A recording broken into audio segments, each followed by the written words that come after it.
நேர்கள் அனைவரையும் மீண்டும் வரவேற்கிறோம். வெளிச்சம் நிகழ்ச்சியில் இணைந்து கொண்டிருக்கிறீர்கள். கடந்த ஒரு மாதத்துக்கு முன்னராக தமிழீழ தேசம் ஒன்று அமைந்தால் அது எப்படி இருக்க வேண்டும், அதனுடைய கொள்கைகள் எப்படி இருக்கும் என்பது பற்றி எல்லாம் உலகம் முழுவதும் இருக்கக்கூடிய தமிழர்களுடைய கருத்துக்களை கொண்டதான ஒரு சுதந்திர சாசனம் பிரகடனம் செய்யப்பட்டது. அமெரிக்காவில் நடைபெற்ற அந்த நிகழ்வு பற்றிய ஒரு மீள் பார்வையை இன்றைய பொழுது கொண்டு வந்திருக்கிறோம். காரணம், அதில் பலவிதமான வித்தியாசமான கோணங்களில் பல கருத்துக்கள் வந்திருந்தன. அந்த கருத்துக்கள் இன்றைய காலங்களுக்கு முக்கியமானவை. அது தவிர பலர் இந்த சாசனம் என்று ஓடித் திரிந்தார்கள், இன்று என்ன நடந்தது என்கிற கேள்விகளோடு இருக்கின்றவர்களுக்கும் இந்த தகவல், இந்த மீள் பதிவு என்பது உங்களுக்கு பொருத்தமானதாக இருக்கும் என்று நம்புகிறோம். ஆகவே முதலாவது அங்கத்தில் அந்த சுதந்திர பிரகடனத்தில் சொல்லப்பட்ட தகவல்கள், கருத்துக்கள், முரசறைவு என்பவற்றை கொண்டு வந்தோம்.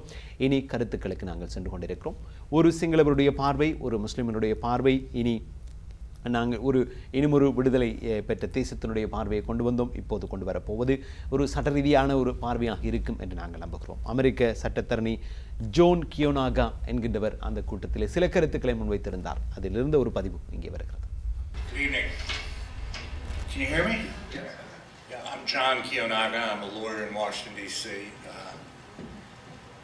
I'm very flattered to have been asked. Is this better? Yeah. I'm John Kiyonaga. I'm a lawyer in Washington, D.C., and I'm very flattered to have been asked by my good friend, the Prime Minister, to address you tonight. It's a high honor. I'm a criminal defense lawyer. I defend our process.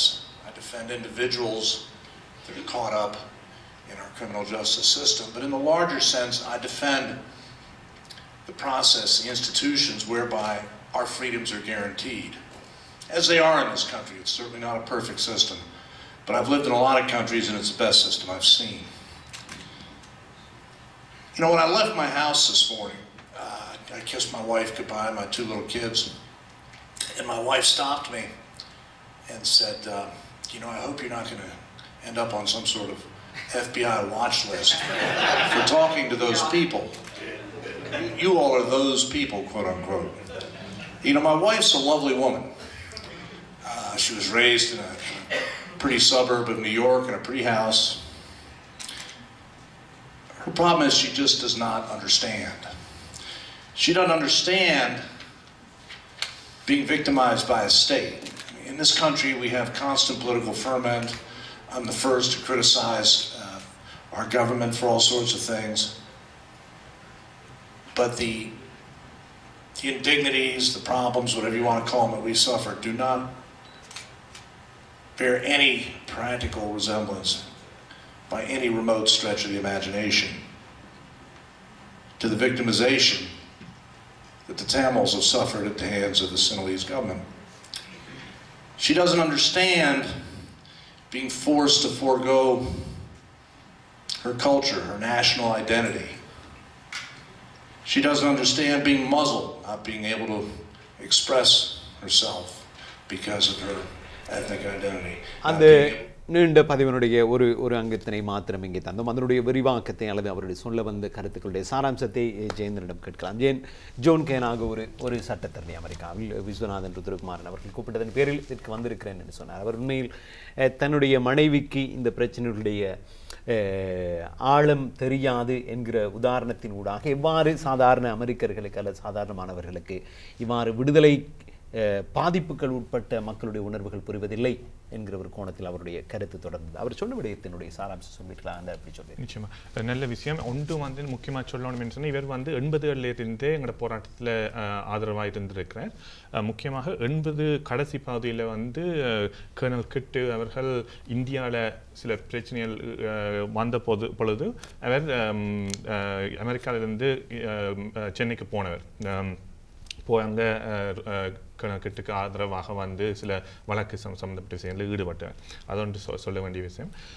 இப்போ இவருண்டைக்கு இந்த சொன்ன விஷயத்தில் முக்கியமானது என்று சொன்னால், அந்த சாதாரண அமெரிக்க மக்கள் வந்து எங்களோட போராட்டத்தை அதாவது இப்போ இருக்கிற சூழ்நிலையில், பயங்கரவாதம் இருந்த சூழ்நிலையில் வந்து எப்படி பார்க்கணும், அதை எப்படி நீங்கள் அதை திருப்பி உங்களுக்கு ஆதரவாக கொண்டு வரணும்ன்றது விஷயத்தை சொல்கிறார். அதாவது சொல்கிறார் என்று சொன்னால், நீங்கள் வந்து அதாவது தமிழ் மக்கள் வந்து ஒடுக்கப்பட்ட இனம், அது தெளிவாக வந்து 2009 எல்லாரும் பார்க்கக்கூடிய மாதிரி இருந்தது. தனக்கும் அது வடிவாக விளங்குது. ஆனால் சாதாரண அமெரிக்க மக்களுக்கு இந்த விஷயம் வடிவாக போய் சேரையில. அது அந்த அமெரிக்காண்ட வரலாறு என்று சொல்கிறார். இதுக்கு பிறகு வந்து சொல்கிறார் என்று சொன்னால், பிரித்தானியா அந்த ஆதிக்கத்துக்கு எதிராக தான் அமெரிக்கா போராடி 200 வருஷத்துக்கு முதல் அவையின் சுதந்திரத்தை அடைஞ்சவன். அதுக்கு பிறகு அவைகள் வந்து உதாரணத்துக்கு ஹாலிவுட் எடுக்கிற படங்கள்ல இருந்து அந்த உதாரணங்கள்லாம் சொன்ன வேண்டும்னா ஒரு அந்த அமெரிக்கன் கல்ச்சர் வந்து என்னன்னு சொன்னா அந்த அண்டர்டாக்ஸ், அதாவது வந்து பாதிக்கப்பட்டவர்களுக்கு ஆதரவாக பொதுவாக எல்லா படத்துல இந்த சூப்பர்மேன் ஸ்பைடர்மேன்ல இருந்து எல்லாம் வந்து இந்த சாதாரண அமெரிக்க மக்களுக்கு வந்து அதை விளங்கும். அப்போ இதை வந்து எங்களோட முள்ளிவாய்க்கால் கதையில் அவர் அந்த ஹீரோஸ்ன்னு சொல்கிறாரு, அதாவது முள்ளிவாய்க்கால்ல டாக்டர்ஸ்ல இருந்து எல்லாரும் வந்து அதில் கஷ்டப்பட்டு அந்த மக்களை பாதுகாக்கிறதுக்கான வேலையில வந்து சொல்லணும். அப்போ அதை எம்பலிஷ் பண்ணாங்க, அதாவது பெருசாக இதாக சொல்லாமல் உண்மையாக கதையில நீங்கள் சொல்லுங்க. இவியலுக்கு அமெரிக்க மக்களுக்கு உண்மையாக கதையில சரியான விதத்தில் நீங்கள் சொன்னீங்கன்னா அமெரிக்கா நிச்சயமாக உங்களுக்கு பக்கத்தில் நிற்கும், உங்களோட போராட்டத்துக்கு ஆதரவாக நிற்கும்னு சொல்லி அந்த விஷயத்தை அந்த இதில் சொன்னவர். அப்போ அதுன்ற ஒரு முக்கியமான கருத்தை நாங்கள் எடுக்கலாம். ஜான் கியானா நிச்சயமாக ஆகவே ஒரு அனுபவம் சார்ந்த பகிர்வாக அது வருகிறது என்று நம்புகிறோம். நேர்கள் நாங்கள் கதைத்துக் கொண்டிருக்கிறபடியும் இந்த சுதந்திர சாசனம் இது வெளியிட்ட பொழுது அங்கு உரையாடப்பட்ட பல விதமான கருத்துக்களுடைய தொகுப்பாக இருக்கிறது. எங்களோடு நிகழ்ச்சியில் நாடு கிடந்த அரசாங்கத்தினுடைய பெண்கள், முதியோர்கள், குழந்தைகள் விவகார அமைச்சர் பாலாம்பிகை முருகதாஸ், அவரோடு அந்த அமைச்சருடைய செயலாளர் விஜய் ஜெயந்தன் ஆகியோரும் இணைந்து கொண்டிருக்கிறார்கள். நாங்கள் இந்த சட்டப்பார்வை என்று முதலில் சொல்லியிருந்தோம். அதற்கு உண்மையில் பொருத்தமானவர் பேராசிரியர் பிரான்சிஸ் பாயில். இவர் சர்வதேச சட்டங்கள் மற்றும் மனித உரிமைகள் தொடர்பாக இல்லினாய்ஸ் பல்கலைக்கழகத்தில் விரிவுரையாளராக பணியாற்றுகின்றவர். அவருடைய கருத்தினுடைய ஒரு அங்கம் இங்கே முக்கியமானது என்று நம்புகிறோம். தரலாம். Ladies and gentlemen, thank you. I'm very happy and honored to be invited to come and speak to you today at this conference of such critical importance for the Tamils on Sri Lanka and also Tamil Eelam. The Tamils on the island of Sri Lanka have been the victims of genocide as defined by the 1948 Genocide Convention. And I say that as the first person ever to have won anything from the International Court of Justice on the basis of the Genocide Convention. I won 3 orders for Bosnia-Herzegovina against Yugoslavia to cease and desist from committing all acts of genocide against the Bosnians. And the fact that the Tamils on Sri Lanka have been the victims of genocide only strengthens and reinforces their right of self-determination under international law, including establishing the independent state of Tamil Eelam, which is our ultimate objective here today. And I say that as legal advisor to the Palestine Liberation Organization on their Declaration of Independence that culminated November 29, 2012, with Palestine's recognition as an observer state by the United Nations General Assembly. Article 2 of the அது பேராசிரியர் Francis boil. அவரை பற்றி உங்களுக்கு தெரியும். ஒரு இன்று இருக்கக்கூடிய உலகத்தினுடைய சர்வதேச சட்டங்கள் பற்றிய நிபுணத்துவம் கொண்ட விரிவுரையாளர்களில் அல்லது அந்த மனித உரிமைகள் பற்றி பேசுகின்றவர்களில் மிக முக்கியமானவராக மதிக்கப்படுகிறவர்.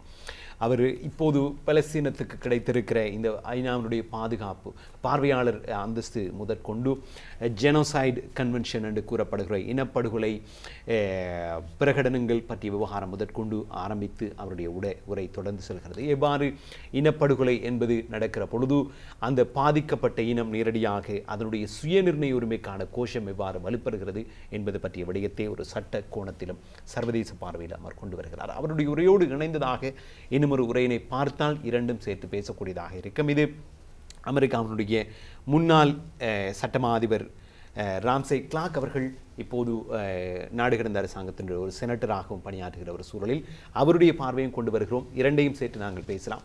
ஒரு சின்ன அளவில் ராம்சே கிளார்க் அவர்களுடைய அந்த பதிவினை இங்கே தருகிறோம்.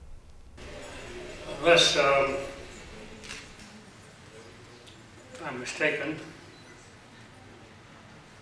we meet at a moment of grave crisis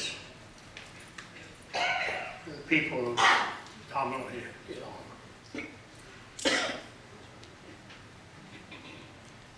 For some centuries now, they've lived on what, when I was a child, was called the island of Ceylon in the north, along the northeast coast. They developed a rich and valuable culture and made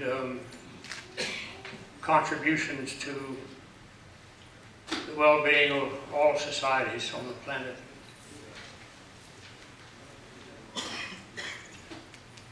And they are threatened with disappearance. We've seen brutal genocide. We've seen pogroms of murder, dispersal.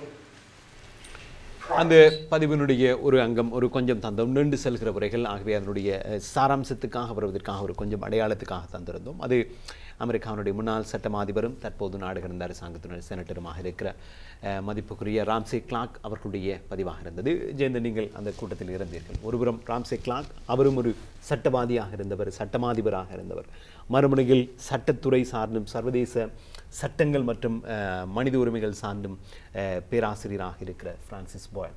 இந்த இருவருடைய கருத்தை நான் நம்புகிறேன். இன்று இருக்கிற ஒரு சூழலில் ஒரு தமிழர்களுக்கு நடந்தது இனப்படுகொலை, அது எவ்வாறு ஒரு சர்வதேச கண்ணோட்டத்திலும் சட்ட ரீதியாக பார்க்கப்பட வேண்டும் என்பது பற்றி ஒரு காட்சியினை, ஒரு படத்தினை அங்கே கொடுத்திருக்கும் என்று நினைக்கிறேன். நீங்கள் இருந்தீர்கள். எப்படி முக்கியமாக இதை எப்படி பார்க்கணும்னு சொன்னால், ஒன்று இந்த 2 நாள் சுதந்திர சாசன முறைவசைக்கு முதல் 2 நாளும் வந்து ஒரு கான்ஃபரன்ஸ் மாதிரி தான் நடந்தது. அது இந்த பேர் வந்து charting freedom through the rough seas of geopolitics. அதாவது சர்வதேச ரீதியாக இருக்கிற அந்த கடல், அந்த இதுக்கெல்லாம் வந்து எப்படி மிகுந்த இந்த பூகோள அரசியலுக்குள் இந்த சுதந்திரத்தை நகர்த்தி.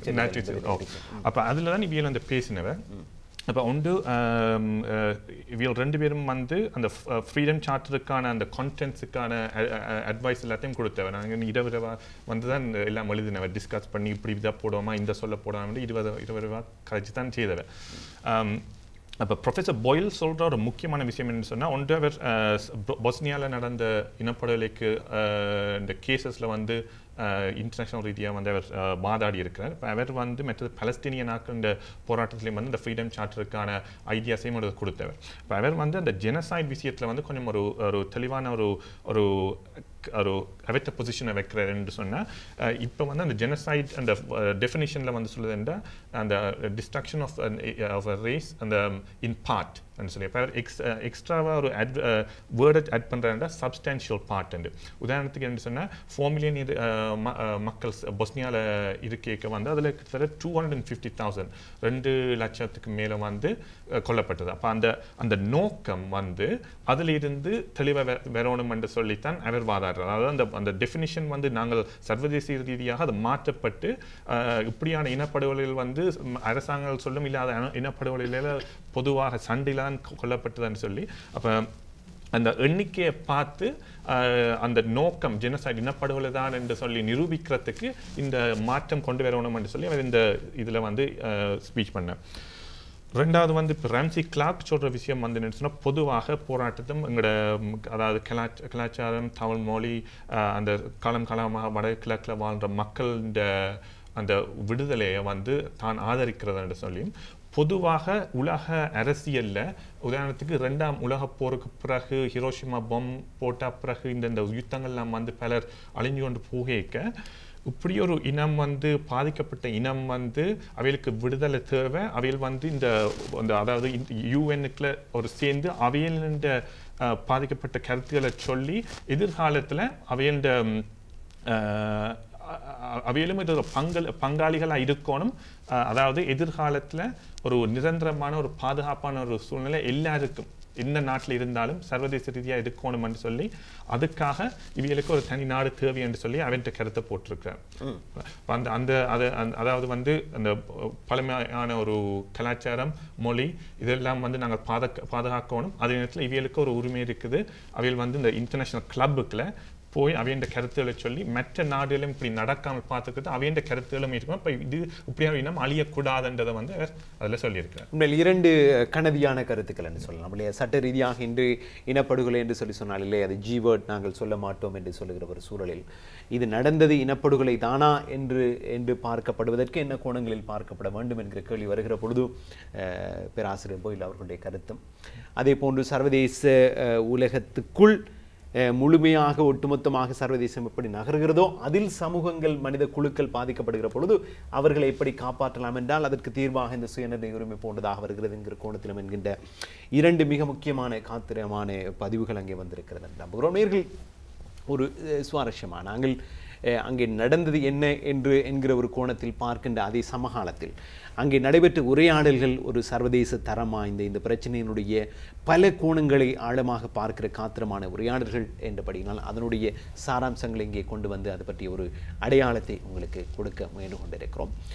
கடந்த மாதம் 18ஆம் தேதி சுதந்திர சாசன முரசறைவு நடைபெற்ற பொழுதும் அதனை ஒட்டி நடந்த கூட்டங்களிலிருந்தும் இந்த கருத்துக்கள் வந்த வண்ணம் இருக்கின்றன. இன்னும் சில முக்கிய விடயங்களை, சுவாரஸ்யமான விடயங்களை பார்க்கலாம். சில நிமிடங்கள் காத்திருங்கள். இடைவேளைக்கு பிறகு மீண்டும் சந்திப்போம்.